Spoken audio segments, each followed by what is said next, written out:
আর মনে রাখবেন প্রিয় ভাইয়েরা, দুনিয়ার জীবনে আমরা যাদেরকে নিয়ে বসবাস করি আর কি, প্রকৃত অর্থে তারা আমাদের আপন নন। আমাদের প্রকৃত আপন সত্তা হচ্ছেন আল্লাহ রাব্বুল আলামিন। আল্লাহর চেয়ে আপন আপনার কেউ নেই পৃথিবীতে। তো সেই আল্লাহকে আপন করে নেন, আপনি বুদ্ধিমান। আল্লাহকে বাদ দিয়ে অন্য সব কিছুকে আপন করে নেবেন, আপনার মৌতের পরে আপনাকে এরা ভুলে যাবে। আপনার মৃত্যুর পরে এরা আপনাকে খুব বেশি দিন মনে রাখবে বলে মনে হয় না, রাখলেও বছরে বছরে একদিন। কিন্তু আল্লাহ রাব্বুল আলামিন একটা মুহূর্ত আপনাকে ভুলে থাকবেন না। একটা হাদিস মনে পড়লো যে আল্লাহ পাকের কাছে 100টা রহমত আছে, মানে 100 ভাগ রহমত আছে, দয়া আছে, ভালোবাসা আছে। তার মধ্যে 1 ভাগ তিনি সৃষ্টি জগতের মধ্যে দিয়েছেন। ওই যে গাভী তার বাচ্চাকে চেটে পরিষ্কার করে না, কুকুর তার বাচ্চাকে দুধ খাওয়ায় না, ওই 1 ভাগ রহমতের জন্য, 1 ভাগ দয়ার কারণে। বাকি 99 ভাগ রহমত আল্লাহ পাক তার নিজের কাছে রেখেছেন, যেটা দিয়ে তিনি কিয়ামতের মাঠে বান্দার প্রতি রহম করবেন। আমরা আল্লাহর রহমত পাবো ইনশাল্লাহ। প্রয়োজন হচ্ছে তওবা করে ফিরে আসা।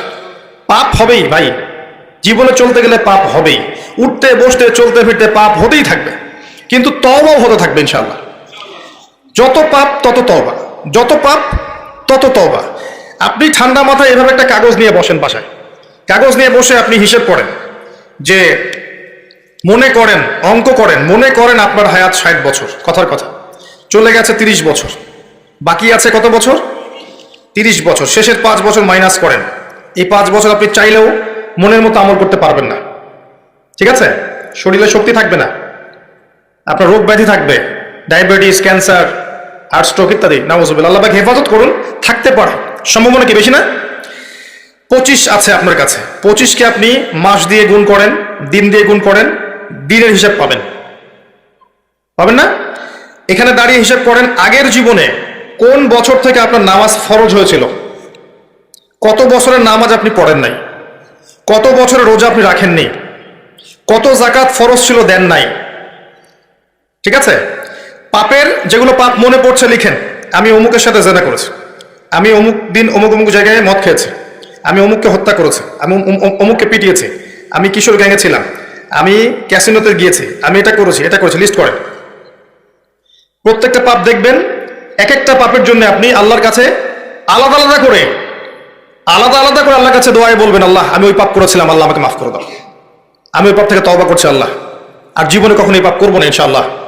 এরকম করে তওবা করেন, তওবাটাকে ফিল করতে পারবেন। খালি মুখে যদি বলেন আস্তাগফিরুল্লাহ ওয়া আতুবু ইলাইহি, ফিল করতে পারবেন না। আপনি লিখেন, বুঝবেন যে আপনি কি কি কি করেছেন জীবনে। করা যাবে না এটা, যেগুলো মনে পড়ছে করা যাবে কিন্তু। এরপরে ওযু করবেন, করে সুন্দর করে 2 রাকাত সালাত পড়বেন, পরে চোখের পানি ছেড়ে আল্লাহর কাছে কান্নাকাটি করবেন যে আল্লাহ এই কাজ আমি করেছিলাম, আমি প্রত্যেকটা কাজ আমি আল্লাহ স্বীকার করছি যে আমি এগুলো ভুল করেছি। আল্লাহ আল্লাহ তুমি আমাকে যত নেয়ামত দিয়েছো সব নেয়ামত স্বীকার করছি আল্লাহ, এবং আমি যত পাপ করেছি, তোমার অবাধ্য হয়েছে, সব স্বীকার করছি আল্লাহ, তুমি আমার পাপগুলোকে মাফ করে দাও। 1 মুহূর্তের মধ্যে আল্লাহ পাক মাফ করে দেবে ইনশাআল্লাহ তাআলা। শুধু তাই না, আল্লাহ পাক বলেছেন যে আল্লাহ পাক এই সমস্ত গুনাহগুলোকে নেকি দিয়ে পরিবর্তন করে দিবেন ইনশাআল্লাহ। ইল্লা মান তাবা ওয়া আমানা ওয়া আমিলা আমালান সালিহান, আছে না এটা সূরা ফুরকানে? ইল্লা মান তাবা ওয়া আমানা ওয়া আমিলা আমালান সালিহান, তারা নয় যারা তওবা করেছে এবং ঈমান এনেছে এবং বেশি বেশি সৎ আমল করেছে। উলাইকা ইউবাদদিলুল্লাহু সাইয়্যাতিহিম হাসানাত, এরাই তারা যাদের সমস্ত গুনাহকে আল্লাহ পাক নেকি দিয়ে পরিবর্তন করবেন। শয়তান ধোঁকা দিবে আপনাকে, শয়তান বোঝাবে এত তাড়াতাড়ি কেন, এখনো সময় পড়ে আছে, পরে তওবা করো, এত দ্রুত দিনের পথে আসতে হবে কেন, অনেক সময় পড়ে আছে, আগে পড়াশোনা শেষ করো, এসএসসি শেষ হোক, ইন্টার শেষ হোক, অনার্স শেষ হোক, মাস্টার শেষ হোক, একটা চাকরি আগে পাও, বিয়ে শাদী হোক, পরিবার হোক, শেষ বয়সে গিয়ে একটা হজ করে আলহাজ টাইটেল নিয়ে নেবে, ব্যাস হয়ে গেল। শয়তান আপনাকে বোঝাবে অনেক কিছু। মনে রাখবেন, ইন্নাশ শাইতানা কানা লিল ইনসানি আদুওয়াম মুবিনা, নিশ্চয়ই শয়তান মানুষের প্রকাশ্য স্পষ্ট শত্রু, এর ধোকায় পা দিবে না। ইবলিস অনেক স্মার্ট, কারণ তার অনেক বয়স হয়ে গেছে, সে অনেক প্রবীণ এবং প্রজ্ঞা অর্জন করেছে আর কি। সে কিন্তু অনেক স্মার্ট, সে জানে কিভাবে মানুষকে পদস্খলিত করতে হয়। সে মানুষকে নেক্সট সুরতেও ধোকা দিতে পারে। নেক্সট সুরতে মনে হচ্ছে ভালো কাজ করছি আমি, দেখবেন এই ভালো কাজের মধ্যেও দেখবেন ধোঁকা দিয়ে ফেলেছে, এত স্মার্ট। তো আমি যে পয়েন্টটাতে কথা বলছিলাম যে যুব সমাজকে যদি ইব্রাহিমের মতো, ইসমাঈল আলাইহিস সালামের মতো, মুহাম্মদ সাল্লাল্লাহু আলাইহি ওয়াসাল্লামের আদর্শে উজ্জীবিত হয়ে জীবন করতে হয়, প্রথমে তওবা করতে হবে। খালেস তওবা করে সমস্ত পাপ ছেড়ে দিয়ে বাকিটা জীবন, এই যে 25 বছরের টার্গেট করেন, এই 25 বছর আমি কি করতে চাই, আমার লাইফের গন্তব্য জান্নাত, জান্নাতে যেতে হলে আমার কি দরকার, আল্লাহর সন্তুষ্টি। আমি একটা জীবন পেয়েছি, এই 25 বছরের পর আমি আর থাকবো না পৃথিবীতে, এই সময়টুকুতে আমি কি করতে পারি নিজের জন্যে, নিজের পরিবারের জন্যে, আমার পরবর্তী প্রজন্মের জন্যে, ঠিক আছে, আমার উম্মার জন্যে, দেশের জন্যে বা রাষ্ট্রের জন্যে আমি কি করতে পারি, প্ল্যান করতে হবে। আমি কি কি পড়বো, এখন কোন কোন বই পড়বো, কোন কোন সাবজেক্ট পড়বো, পড়াশোনা করতে হলে আমাকে কার কার কাছে যেতে হবে লিখে ফেলেন। পড়াশোনার পরে আমি কিভাবে আমল করবো, দিন রাত কেমন করে গোছাবো, 24 ঘন্টা রুটিন করে ফেলেন। তারপরে আপনার রিজিকের দরকার, আমি কি রিজিক চাচ্ছি, হালাল না হারাম, আমি হালাল চাচ্ছি, হালাল যদি চাই আমি হালাল জব খুঁজবো, হালাল ব্যবসা করব, হালাল কৃষিভিত্তিক কাজ করব, হালাল কিছু করব, হারামে যাব না। প্রত্যেকটা কাজ ক্যালকুলেশন করে করেন। বিয়ে করবো, এরপরে আমি কাকে বিয়ে করব, এই জিন্স এবং টি শার্ট পরা মেয়েকে নাকি একটা পর্দাশীল মুত্তাকি মেয়েকে, যে মুত্তাকি মেয়েকে ঠিক চিহ্ন দিলেন, এবার আসেন মুত্তাকি মেয়ে খুঁজতে হবে। মুত্তাকি মেয়ে ফেসবুকে পাওয়া যাবে না, ওই মেসেঞ্জারে পাওয়া যাবে না, হোয়াটসঅ্যাপে, ইমো, ভাইবারে পাওয়া যাবে না, ওইখানে যোগাযোগ করতে হবে। উপরে যোগাযোগ করে বলতে হবে রব্বানা, বলেন হাবলানা মিন আজওয়াজিনা ওয়া যুররিয়াতিনা কুররাতা আয়ুন ওয়াজআলনা লিল মুত্তাকিনা ইমামা। সূরা ফুরকান শেষের দিকে আছে। এই দোয়া করতে থাকেন আল্লাহর কাছে, আল্লাহ পাক মিলাই দেবেন ইনশাআল্লাহ আযজা ওয়া জাল। ভুলেও এই জিন্স এবং গেঞ্জি সংস্কৃতির মেয়েকে ঘরে তুলেন না, এই আপনার পরিবারটা জাহান্নামের টুকরা হয়ে যাবে। এই কাজ ভুলেও করতে যায় না। আর এটাও মনে রাখেন যে সব বোরখা মানেই মুত্তাকি পরেজগার মেয়ে নয়, সব বোরখার পিছনেই দিনদার মেয়ে থাকে না, এটা মাথা রাখবেন। ওইখানে কানেকশন করেন, ইনশাআল্লাহ আল্লাহ পাক ব্যবস্থা করে দিবেন ইনশাআল্লাহ। রিজিক কে দেয় ভাই? আসমান জমিন সৃষ্টির 50,000 বছর আগে, কত হাজার? 50,000 বছর আগে আল্লাহ পাক তাকদীর লিখে ফেলেছেন।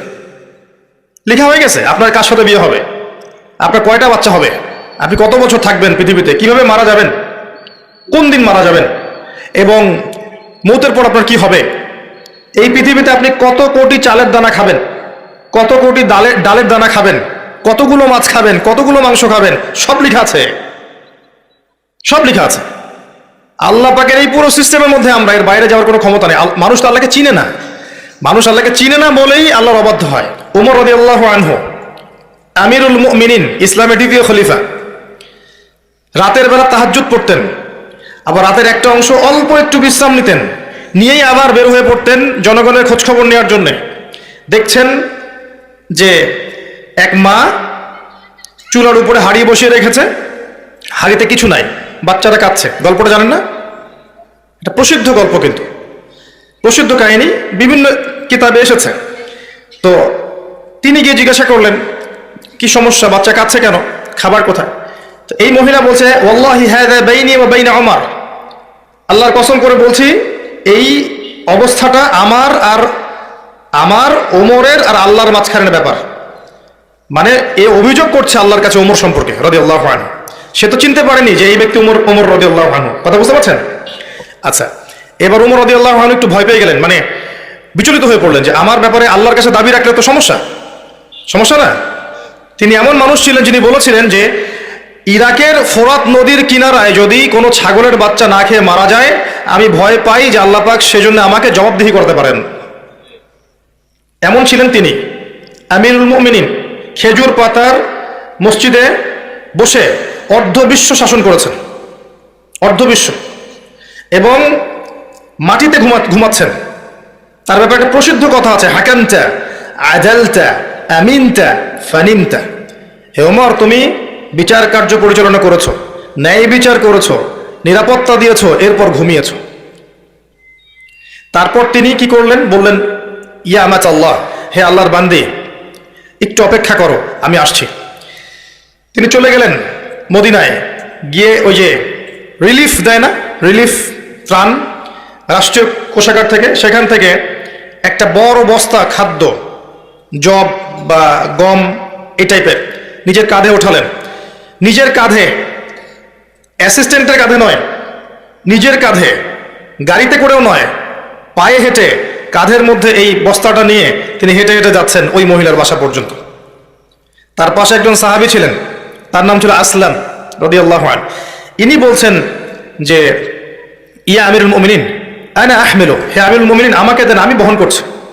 তখন ওমর রাদিয়াল্লাহু আনহু বলছেন হাল আনতা তাহমিলু উযরি ইয়াউমাল কিয়ামাহ, তুমি কি কিয়ামতের দিন আমার পাপ বহন করবে? তুমি কি কিয়ামতের দিন আমার পাপ বহন করবে, আমার বোঝা বহন করবে? আজকে এটা চাচ্ছ তুমি আমার কাছে? নিজে কাঁধে করে নিয়ে গিয়ে ওই মহিলাকে দিলেন, নিজের হাতে রান্না করে বাচ্চাগুলোকে খাওয়ালেন, এরপরে গিয়ে আল্লাহর কাছে কেঁদে কেটে দোয়া করলেন, আল্লাহ তুমি আমাকে যে দায়িত্ব দিয়েছ আমি হয়তো দায়িত্ব পালন করতে পারছি না, তুমি আমাকে ক্ষমা করে দাও। আমি কিভাবে আপনাকে বুঝাবো যে এগুলো হচ্ছে ইসলাম? ইসলামের এই সৌন্দর্যগুলো দেখে হাজার হাজার অমুসলিম ইসলাম কবুল করেছে। ইসলাম তরোয়ারির জোরে ছড়ানো হয়নি, মানুষকে জোর করে বোমাবাজি করে সন্ত্রাসবাদ ছড়িয়ে এভাবে ইসলামের প্রচার হয়নি, কখনো হবেও না ইনশাল্লাহ। ইসলাম এভাবে সৌন্দর্য দিয়ে প্রতিষ্ঠিত হয়েছে, ন্যায় বিচার দিয়ে, আদালত আমানত দিয়ে, মুসলিমদের তাকওয়া পরেজগারিতার চরিত্র দিয়ে। এখন এই যুব সমাজের চারিত্রিক এই অধঃপতনের দিকে তাকান, এরা কি আসলে সেই উম্মার সদস্য?